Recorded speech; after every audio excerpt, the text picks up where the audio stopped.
All right, so I'm here with my mate Dean. We're going to talk about battery chemistry. A conversation I never thought I would ever have in my life, but here we are. Me neither. Nickel, manganese, cobalt versus lithium iron phosphate. NMC versus LFP. Dean, I'm going to buy an electric car, and I hear that there are these two different types of batteries. Okay, what? And I don't know anything about it all. Should I be like, oh, I should get one over the other? What's the difference? I think the first thing is just buy the car that on the spec sheet says it does what you need it to do. But look, I know this seems to be a topic that a lot of people really want to get under the hood of, pun included, I suppose, or intended. And so the conventional sort of wisdom, if you will, that you'll find on the internet, if you go down those rabbit holes, is that NMC has a shorter lifespan in the amount that you use it compared the number to of cycles. in the number of cycles. That's right. So if you're using it heavily, NMC typically won't last as long compared to LFP.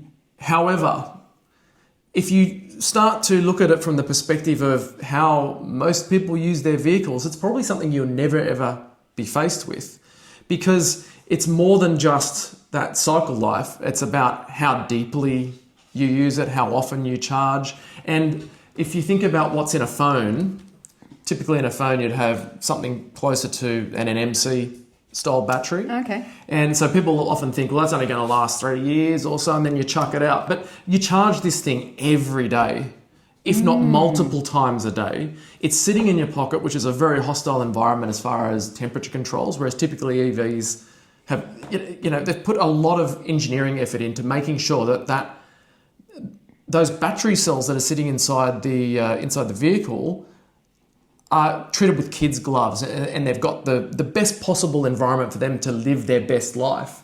And so what you'll typically see is if NMC typically lasts, say, 1,000 cycles, and if you look at the range of a vehicle being 300 kilometres, say it's the worst type, like the worst EV you can get on the road today just about is a 300 kilometre range EV, right? Yeah. So that means it will do 300,000 kilometres on that battery. Sure, but I'm not going from 100% to zero. That's so exactly if I'm right. topping up all the time, is that using up those cycles? Typically, you're not doing that deep.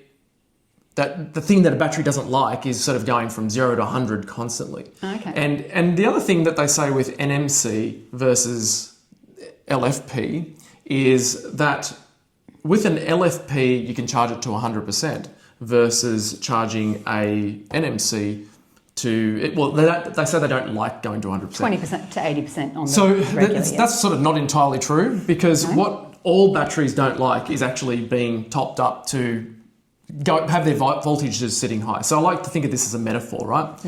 Think of a battery that is an NMC being like a bottle that you fill up with water or fill up with drink. Think of a drink bottle. And that bottle's a clear one. Now with an NMC battery, because it's a clear bottle, you can see from the outside how full it is. With an LFP, it's like a dark bottle that you can't see. And a lot of drink bottles you can't see inside. No. And so in order for you to know that it's full, the only time that you know it's full is when it's very close to the top and you can have a little peek in.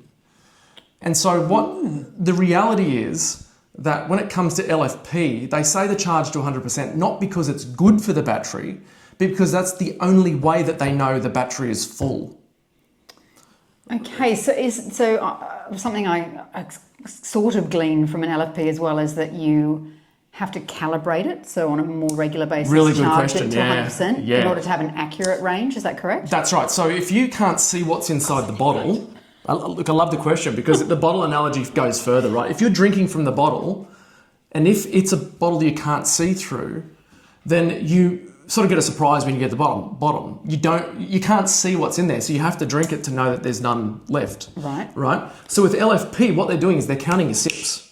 There's a little computer in there. It's watching how much you take out and how much you put in and doing some calculations to work out whether or not it's full or not. It's like it's counting your sips and counting your top-ups But my constantly. sip could be bigger than your sip so you're not 100% accurate. That's exactly right. Every little sip, it's going to have some errors in its math every now and then, so it relies on you charging it to 100% to know that it's full again. It waits for it to get in the top so it can have a quick, oh, you're full now. Now I know you're full. We're back to 100%. We'll start counting again. Okay, so how is that different to an NMC? Because an NMC is a clear bottle, it doesn't need to fill up all the time. How is it clear though? Is it just easier to, it's more accurate It's and this is where it does unfortunately get a little bit technical, right? It's all about this thing called voltage inside the batteries. Right. And so with a NMC battery, the voltage curve is sort of linear with the amount of charge that's left in the battery. Right. And so when it, just pretend the range was 1 to 10 in voltage, it's not, but it doesn't matter for the example,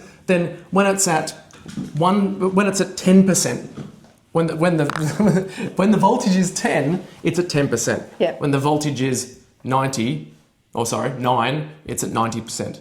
Whereas with LFP, the way it works is I'll stay at 5 all the way up until 80 or 90, and then that last 9 and 10 will be actually in the last 2%. Oh.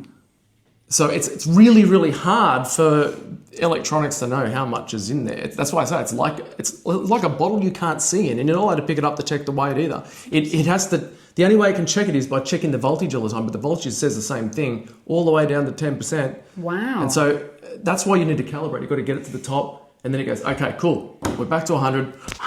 We're safe, and we'll start the counting again. So you do need to do it frequently enough so that when you get down to the very bottom, the number isn't wrong. It's a little bit like the fuel gauge doesn't work on the car. Remember that? No.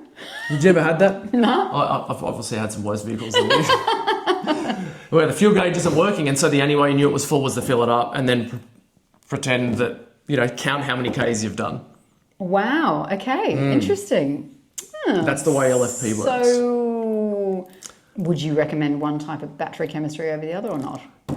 I wouldn't stress over it. There you go. I would just buy the vehicle that has what you like. Look at what it says in the manual about how to treat it, so it lasts as long as possible, and so you're not doing anything deliberately silly.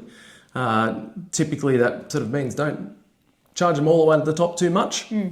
Don't charge them to the top too often, and little a lot is what I sort of say. Always be charging ABC. Okay, if I can't charge at home, which you know that I can't really, what if I DC charged all the time? Is that terrible thing to do? I think most of the researchers coming in shows that DC charging isn't as problematic as people first thought. Really? Good.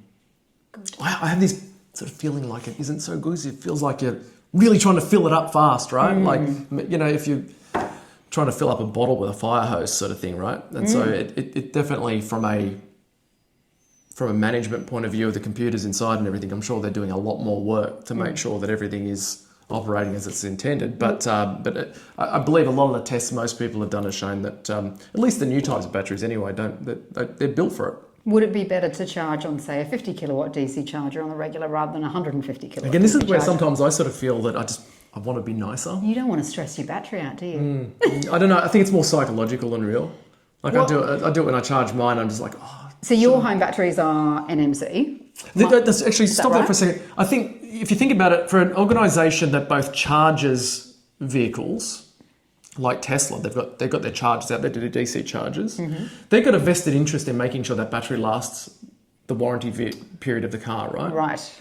Yep. And so if you look at it from that point of view, they're not going to make it charge faster than is good for it from the perspective of maintaining that warranty. That's interesting. And as you say, as you know, some EVs are coming out with 10-year warranties now. Yeah. There's at least two EVs on the market that have a 10-year warranty. Yeah, MG4 and the Xpeng G6. Exactly, yeah. Yeah. So if you're really worried, just have it for 10 years. And that's longer than a lot of people own a vehicle these days. That's a really good point. And just quickly on my house batteries. So your battery would be NMC, mine's LFP. Does that mean that I have a similar issue with filling up my battery, that it's more opaque, or is that different? So, and this is why I think you just got to do what it says in the manual, because need to read behind the scene, read the manual. Who does that these days, right? Who even reads? You're watching this. You do. I don't. Really? So I think the other thing is when a vehicle or a home battery says it's at 100%, Yeah. the question is it really? So it's just telling you what it wants you to know to provide the performance that they advertised it's going to provide. What's Binti doing? He really wants to be part of the She's trying to put her paws on my chest, which is really not conducive to an interview, is it? So yes, sorry. Is everyone just watching Bindi anyway? Let's face it. Bindi, yes. Okay. Bindi, battery Bindi. Battery Bindi. Yeah, so look, what they're going to do is they're going to look at the battery management system inside. The computer's watching the battery inside, and it's going to be working with that battery in a way that provides the performance that they're warranting it for. Right. In the early days of batteries, they used to often talk about the warranted performance of the battery. And they say, okay, so if the warranty is 10 years, based on you emptying and filling up that battery every day for 10 years, would that be economically viable? So you'd work out how much you would save based on discharge charge every day, 0 to 100, 100 to 0, or 0. Do that every day for the warranty of the battery. Do the maths on how much that means in how much you would save, and compare that to the price of the battery. Right. So we accidentally did a little bit of equations and math there that you don't like, or maths. Do you see how my eyes glazed over a little bit when you were talking? And she heard white noise. And I actually did quite well at maths at school. Okay. So I have one more question then, which is a home battery would be charged, well, two different ways. Say with Amber, you can really just discharge quickly and let it be automated and fill it up and make as much money as possible, or you can kind of be more conservative, more like you are, and just be like, no, I'm just going to be nice and gentle and top up, and you know. Does that affect the battery, do you think, treating them those two different ways? I'm sure it does.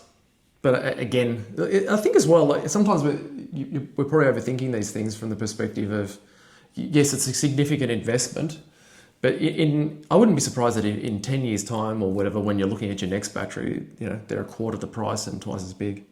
Or that I could add potentially, because I can add, it's a stack, so I could add a 5 or a 10 kilowatt hour to top that up, and they'll probably be cheaper than maybe in 2-3 years' time even.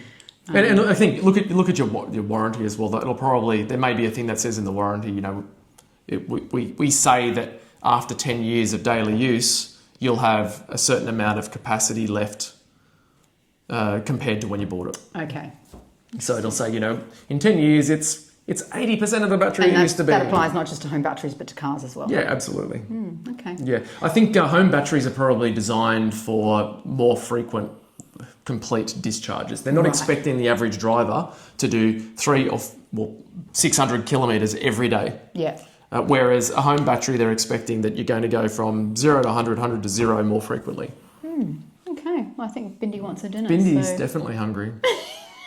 Well, thank you. So battery chemistry, there we go. Don't fret over NMC versus LFP. I'm sure some people will be much more pro one than the other, but in the end... Whatever blows your hair back. Well, you've got a 10-year-old car and that's NMC. There you go. All right. So there you go. Thanks, Dean.